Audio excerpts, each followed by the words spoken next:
Namaste, how are you? You are very welcome to this recording about Yoga Nidra. And so, in this recording, what I want to do is to talk about how we teach Yoga Nidra and what is Yoga Nidra. And I want to go through these stages or steps that we can use to teach our own Yoga Nidras. So, what's the kind of template? Like, what is the system there? Also, what is Yoga Nidra? So, yoga, we know, is the practice of connection. It's a spiritual practice, and it operates on several levels. So we have our physical asana, we have our pranayama, which is working with our energy body. We have our meditation, which is bringing us into the emotions and the psyche, and maybe even the super consciousness and these kind of different brain states. So yoga traditionally is a spiritual meditation practice to bring us into enlightenment. So yoga nidra, nidra is translated as sleep in Sanskrit, but it's not what it means. It doesn't mean that we do our yoga and then we fall asleep. That's not the practice of yoga nidra.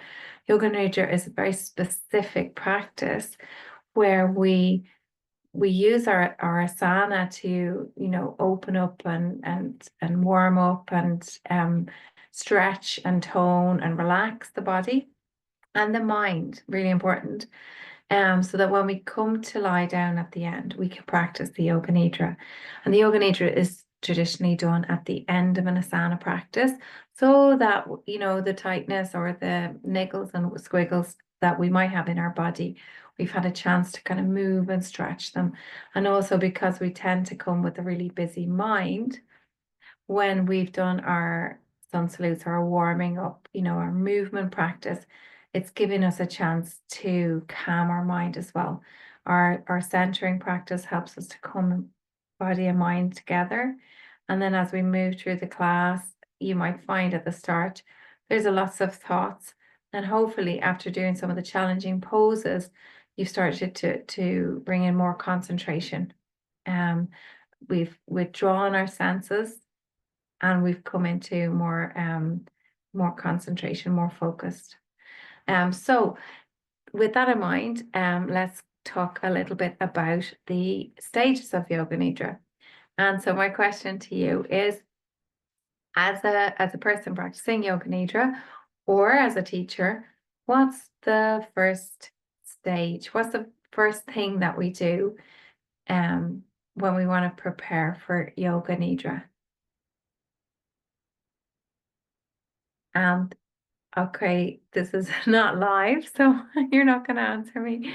But I just wanted to give you time to think about it yourself. And if you've said, come prepare, come into position, then you're 100% right. So getting comfortable. And the position for Yoga Nidra, really, when we're talking about the classical Yoga Nidra, the position is quite important. And there's a reason for everything. So when we say to come to lie down on the floor, it's not just higgledy-piggledy, whatever way you like. We're asking people to come into Shavasana, into the corpse pose. And the corpse pose, as we know, is lying flat on our back with our legs a little bit apart and the feet resting out to the side. The arms are down by the side of the body, and the hands then, the palms are turned and the fingers gently curled. And we want to have a really long spine. Obviously, depending on who's in your class or maybe yourself, if you've got women in the second, third trimester, you might ask them to lie on the left-hand side instead with props. You can still get that long spine. And obviously, if somebody has issues with low back, they may need to have a prop underneath the knees. But what we really want is to create as much space and support in the body. And the positioning of the body is important as well, that we don't have lots of stimulus. So we want to allow the mind to settle, the awareness to just focus in on that journey that we're taking through the stages of Yoga Nidra, so that we can come into a place of awareness where we're very present and aware. But what's actually happening in our mind is it's quite remarkable. We're going really deep. It's almost like a meditation. Okay, so in general, when we've done our own practices in the courses and classes, we've done kind of 10, 15 minutes, maybe 20 minutes on a good day. But in general, when we're talking about yoga nidra as a practice, we like to practice around 20 to 40 minutes. And you can practice for up to an hour. It's a skill like every other part, every other part of the yoga session and all the different parts. So what that means is when you begin, you might find it difficult. You might find it difficult on those kind of two ends. You might find that when you come to lie down, you feel that this is a waste and I need to be moving, and it's very hard to be in stillness with myself. So that's one thing that our students can struggle with, and we can struggle with. You think so many things to do, and can you give yourself permission to have that time and to value what you're getting from it? And it's really valuable. So that's one thing. It's a busy mind. Maybe it's hard to stay still, busy body as well. And the other side of it can be that you're so exhausted when you come to do your yoga nidra, or you're so relaxed that you actually just fall straight through into sleep. And that is not the idea. So I know you see on YouTube and whatever yoga nidras for sleep, and doing a short yoga nidra before sleep, it can be really beneficial. And it is deep rest, but it's not the same thing as, a relaxation, which is guiding you to just relax and fall asleep. We want to stay very much present with what's happening in our yoga nidra. So we want to experience as an observer, a witness, the whole of the yoga nidra. Okay, so if step one is prepare in Shavasana with, and the yogis say light clothes, the room is not too hot or too cold, the eyes are closed so that we don't have any kind of stimulus. We want to be comfortable, we want to be able to let go. And then the focus is on the instructions. Yeah, so if we're being guided through, which we start off, that's what we do. We listen to someone guiding us through. The focus begins as witnessing the instructions, witnessing the sound of the instructions. And it's important that we're not trying to concentrate, really trying hard to follow, like to be very specific, or trying to control. So we're not controlling our breath. We're not controlling anything. We're letting go. And then obviously it's really important not to fall asleep. So it's a kind of threshold state where we're letting our body really sink down and let go and fall asleep, but our awareness stays present. That's really key. Okay, so stage one is the prepare. So imagine your students are all lying down in Shavasana, in stillness, the palms up, the limbs are not touching the body, they're a little bit away, the hands a little bit away. So there's no nerves, a sensation feeding back to the brain. So these are really sensitive. And when we have something touching that, even if we're not thinking about it, it's giving us input. When our eyes are open, even if we're not really focused on what's in front of us, we're getting all this input from the outside world. So this kind of closing down, all stage one, letting go, creating this space where we can just witness. And then stage two. So stage two is the resolve or sankalpa. And the sankalpa in yoga, it's similar to affirmations or kind of setting an intention, but the yogis talk about it as a resolve, as a seed that we plant in our subconscious. So what we want is something short, something positive, and something that it's really personal to ourselves. So while we're in a class or we're guiding people through our yoga nidra, we can of course have a theme on the class. We can talk about while we relax today, we're going to, remember Santosha, if that's our theme, contentment, or we're going to remember whatever. But when we come to actually making the resolve, that is something personal to each individual. And we will give people a chance to choose their own resolve. So you might phrase something like, now I invite you to say your own sankalpa. Your sankalpa is a resolve that you create, a short statement such as, I awaken my spirituality. I have total health. I finished my book this year. Something that's very clear and very personal to you. If you don't have one, then allow the right one to come to you. So that we're not creating a situation where people are trying to think about their sankalpa, or we're not telling people what their sankalpa is. So that is the sankalpa, our resolve, or our it's a clear statement of intent, and we do it with faith that it will come true. And they say that the sankalpa that we make in our yoga nidra is one of the most powerful things we can do. And it's not surprising, because when we move through the stages of yoga nidra, we're bringing ourselves into what we call a hypnagogic state. It's similar to hypnosis. It's not the same, because we're not suggesting anything to our students. They're creating their own resolve. And it differs a little bit.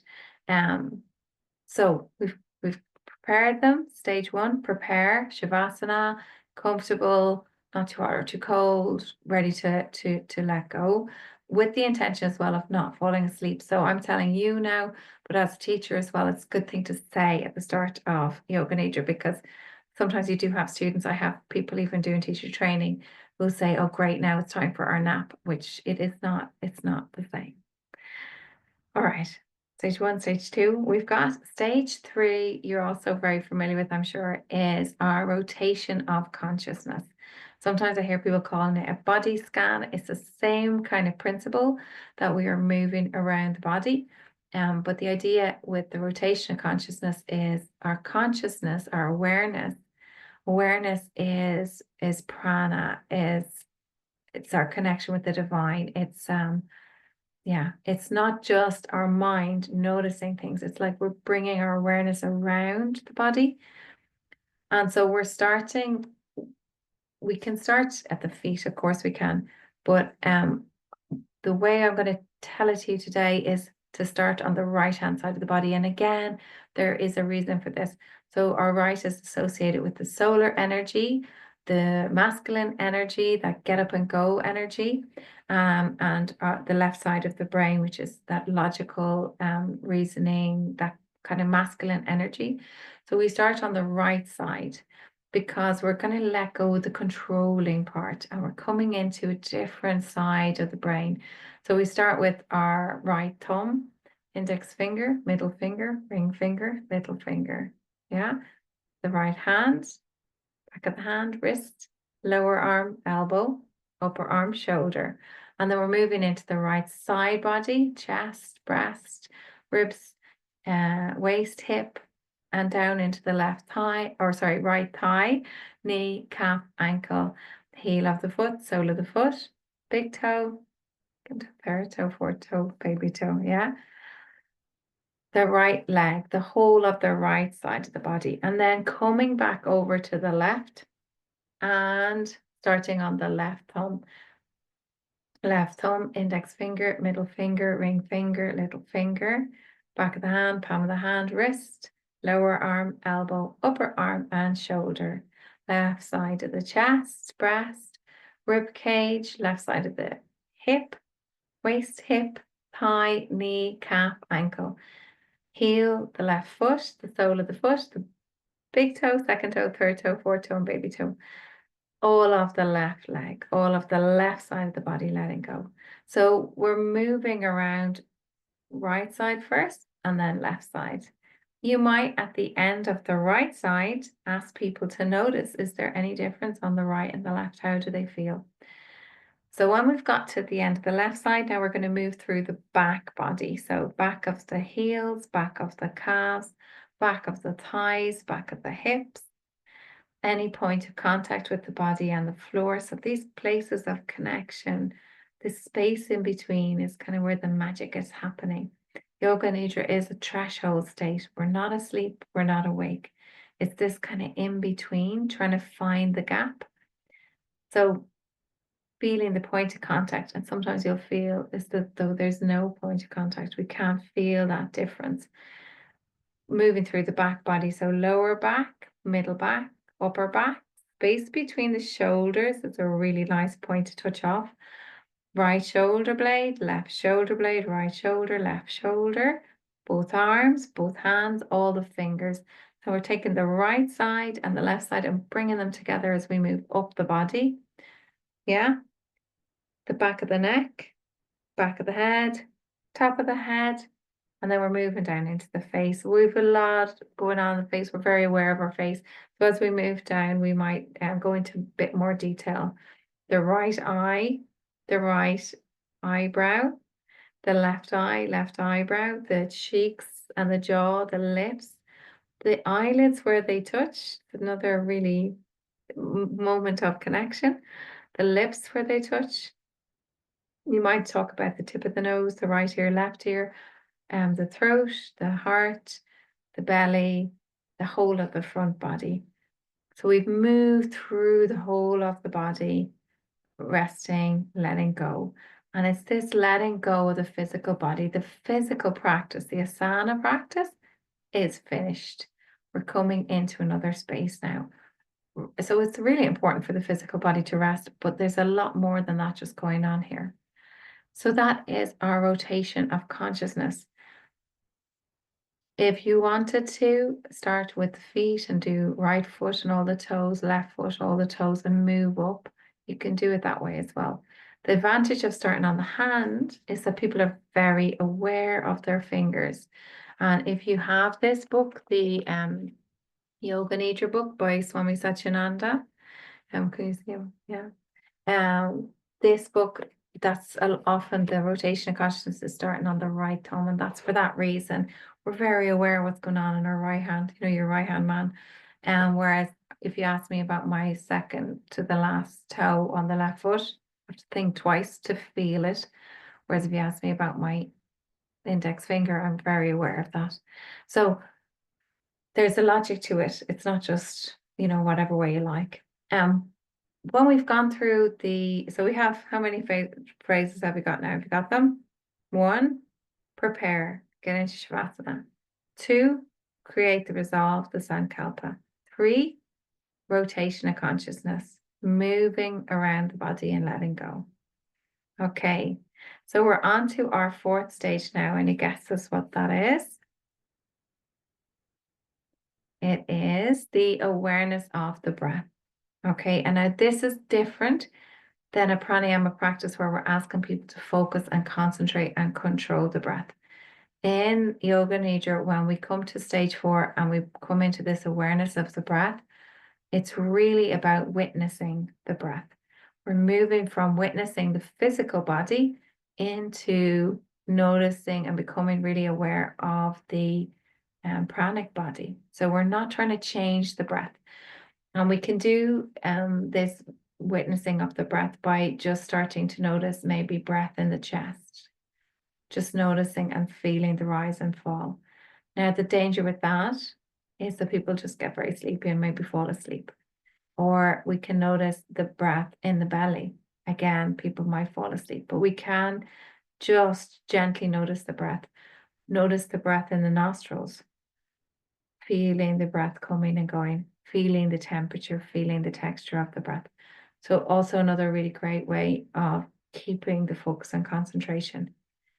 If you're practicing yourself, and I really recommend you give it a go. I know it's difficult. When I started, I couldn't get past the right side. I'd be asleep if I just drift off into different thoughts.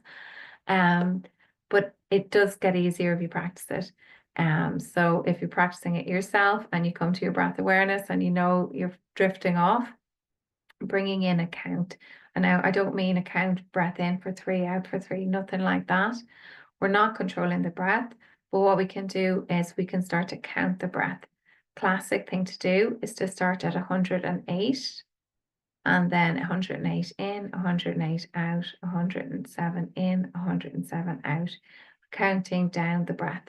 I think we've done it in class before where we did 27 in, 27 out, 27 in, 26 in, 26 out, 25, 25. And then you continue counting at your own pace. And we can do that with awareness to the breath in the chest, awareness to the breath in the belly. So we can choose, but a count on the breath can be really nice. And depending again on how long you have with the Yoga Nidra. And the other thing I should mention about our rotation of consciousness, or step 3, is this is not slow. The rotation of consciousness needs to move along at a pace because we want to keep the focus of the mind. So we're not going, it's not like an energy healing where you're going, bringing, energy into your foot and waiting for the person to feel that. This rotation of consciousness touching off and noticing and letting go. Next, next, next, next. So this, even though when you experience it, it feels very relaxing. As a teacher, you're talking through quite, rapidly. You're not giving big pauses in the middle. So on the awareness of the breath, we're going to explain what we want them to do. So I might say something like, now bring your awareness to your breath. Notice the breath in the body. Notice the chest. As the breath comes in, can you feel it rise? As the breath goes out, can you feel it fall? Now bringing a count onto your breath. As you breathe in, saying 27. As you breathe out, 27. In, 26. Out, 26. In, 25. Out, 25. Keep going at your own pace.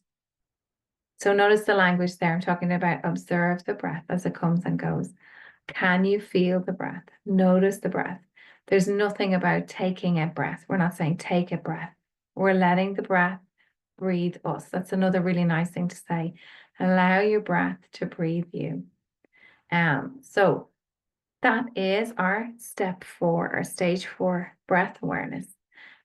We can spend time on that, or we can, have a little bit shorter. The next stage is a stage that not everybody does in the general yoga class, but it's a nice one to include if you want to. And it is feelings and sensations. So letting go of the breath, allowing the breath to do its own thing, bringing your awareness to feelings and sensations in the body.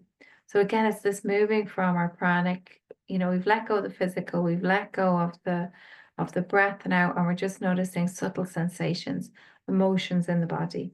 So we might say feeling a sense of lightness in the body, feeling a sense of heaviness in the body, feeling a sense of heat in the body, imagining that it's a hot day and you're feeling heat in the body. Now feeling a sensation of cold, frosty morning, feeling the sensation of cold in the body and letting go. And we can even bring in emotions, feeling a sense of joy in the body, feeling a sense of sorrow in the body and letting go. And this is to kind of start to bring the two, yoga is about connection, about bringing things together.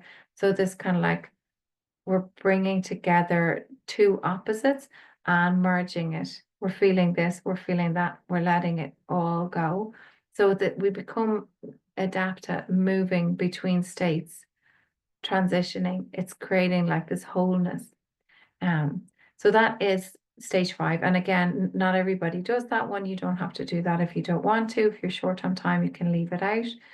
But we're going on to stage 6, which is one that I know you're familiar with. So does anybody want to guess what that is? Stage 6, what's the next thing after our breath awareness, after our rotation consciousness? Is visualization. Yeah, going to the beach, walking along a path in the mountains, looking at the starry sky, being in a meadow or a park or a temple. So the visualization comes at this point. It's really intentional. So it's like we're training our awareness and we're moving through what the yogis are, our 8 limbs. we're moving through different parts of the practice, and different kind of sheets of the body in the yoga nidra.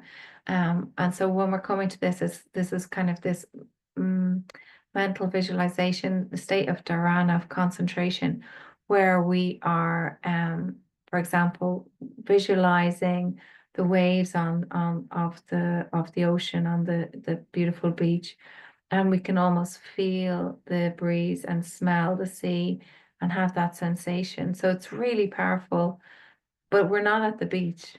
And it's just being able to control our mind. It's again like all the time training ourselves.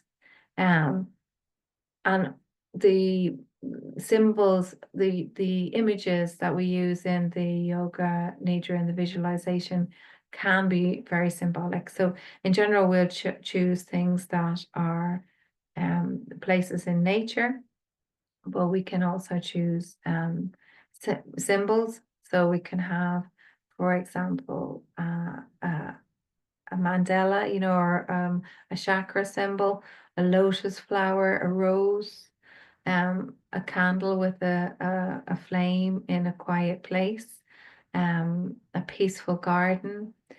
So they're very symbolic. We have these kind of archetypal images that when we conjure them, they mean more than just, like the waves on the shore are so powerful. Like a swan on a calm lake, or pair of swans, or sunrise.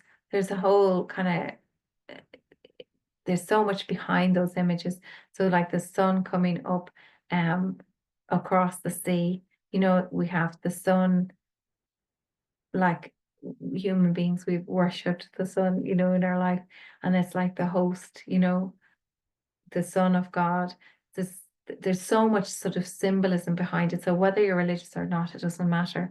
But these images really speak to us on a very deep level. And with those, so we'd be careful with those images when we are teaching. And I mean, it's second nature that it's something peaceful and something very beautiful. You're not bringing people to dark caves or anything like that. And as you become used to teaching yoga nidra as a teacher, you're pausing as you're moving through the stages. And when you get to the visualization, you may have planned something, I'm going to bring them to the beach. And then you get there and you really feel something in your mind or something in your heart is telling you, no, it should be the mountains.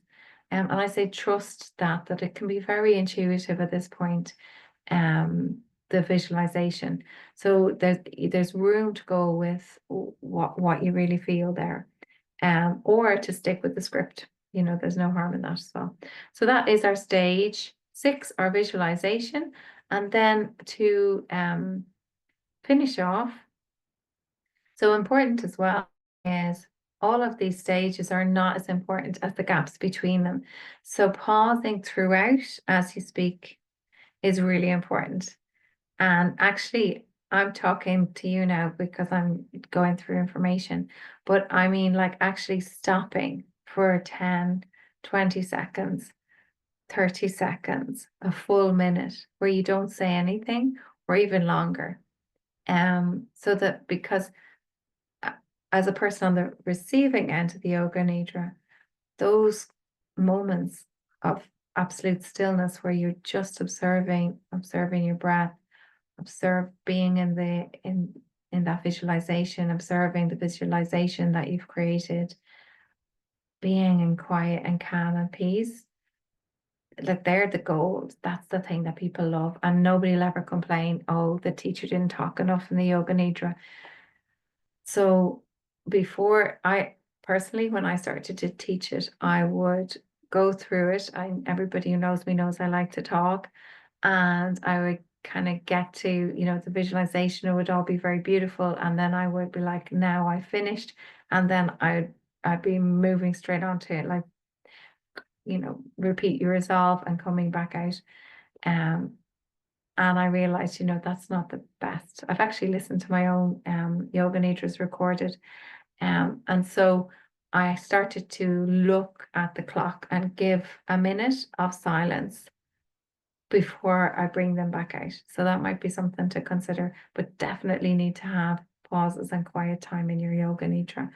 And so then we can repeat the resolve. That's our step 7. If you want a step 7, you don't need to repeat the resolve, but that's a nice thing to do. So if you're, for example, I'll go back to the beach again. It's a lovely one. You're on the beach. You can hear the waves. You're coming and going. State of calm. It's a beautiful, cool summer night. You can see the stars forever. The moonlight is shining on the water, reflected, and then the sky starts to change and the sun starts to come up, and you're sitting there in the dawn with the beautiful pink sky and the early day, and the sun is rising. And I'm going to leave you there for a few moments to just really allow yourself to be with that image, and I'll mind the time. And then we come back in as a teacher and say, now the yoga nidra is coming to an end, but if you'd like to repeat your resolve and say it to yourself 3 times,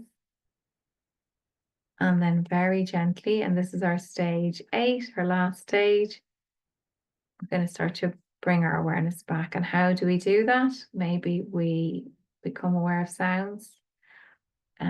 We can feel the texture of the clothes on our skin. We could become aware of the breath again, and maybe take a breath or 2 more, the time of the day. We might start to move fingers and toes, rub our hands together, place them onto the eyes. Something that I've added in myself that I quite like is that invitation to bring the hands onto anywhere on the body that feels like it needs the positive touch. I think that's a lovely way to come back. And then rolling to the right side. Again, there's a reason for this. So right side, masculine side, active side, solar side, back into your day. It is one of the reasons. But also rolling to the side when we've been lying for, say we did 20 minutes, and we've really, really let go in the body. So the core muscles, everything is just softened and released. And we're very, happy and content and released and floppy. And then we go, come back up, and we go to sit up. We don't want to hurt or startle anybody back in. So having them roll to the side and use the hands to support them to come up is what we're going to guide to bring people back out. So that is the yoga nidra. In theory, as you all know already, I really highly recommend this book, Yoga Nidra, by Swami Satyananda Saraswati. Swami is a title, so that's and Saraswati, Satyananda Saraswati, Ananda is bliss, Saraswati is goddess. But it has lots of really nice scripts and visualizations here. But what I wanted to show you, and I may just send you a picture of this, is a couple of the findings that they've done scientific studies on with EEG scans showing the different waves. So if anybody's ever heard of the different brain waves, the beta, theta, delta, and alpha brain waves, in the back of this book, it talks about different scientific studies that were done with people doing yoga nidra and mapping out the brain activity. And so to just show you I'm going to show you 2 images to begin with, just if you can see them there. Yeah. The image on the left of the map shows a person at work and facing problems of management. Characteristically, all the hyperactive colors, pink, yellow, red, green. This is the dominance of beta waves. And on the right shows the average person relaxing at home. Okay, so they're just 2. And then the next one is the angry man. I'm just going to skip across to the next page just to show you. This is a brain representing progressive relaxation. So this is after the progressive relaxation. So the rotation of awareness through the body has happened, and this is the picture. Whoop, I'm going to show you the right one. Yeah, the blue one here. Yeah. So there you go. And so this is alpha waves. They talk about alpha waves. And then this one here, which looks like it has a little moon in the corner. Yeah. This one here is deep relaxation phase. So people may fall asleep, and this is kind of the beginning of the sleep. Theta and delta, which are the brain waves that are to do with deep relaxation. But practitioners can be experiencing these deep relaxation, these kind of waves, and still be experiencing them, still be present and aware. And that's the key with yoga nidra, what we're looking for. So there's a lot more to it, of course, as there always is. And if you are teaching an hour-long class and you're teaching, lunchtime or early morning, moms going to pick up kids, or you have an evening class and people are very tired and they've come for like a yoga asana practice, you might find that really you only have the 10 minutes for your yoga nidra, and you might not go into all of the stages. You might skip you might just kind of do them, but not spend as long. It's still really, really beneficial. So I hope this has helped, and I hope you're not feeling that, oh God, that's a lot to it. There is a lot to it, but it's not as hard as you think. You have the scripts in your manual, and you will get a chance to practice. We'll do practice so that you get a chance to practice teaching it. And I would say as well, doing your own practice. And I will be sending you a recording with a yoga nidra for you to practice, that you can, practice again and again. And as you practice it, you will find that it does get easier to stay present and stay with it, and move through the different stages. So I hope that's really helped. And as always, if you have questions, just don't stay stuck. Give me a shout. Let me know if you have any comments. Let me know. And I hope you've enjoyed this video and that it has helped to clarify and to show you the different parts of yoga nidra. Lots of yoga love. Take a deep breath in, and I'll see you on the next video.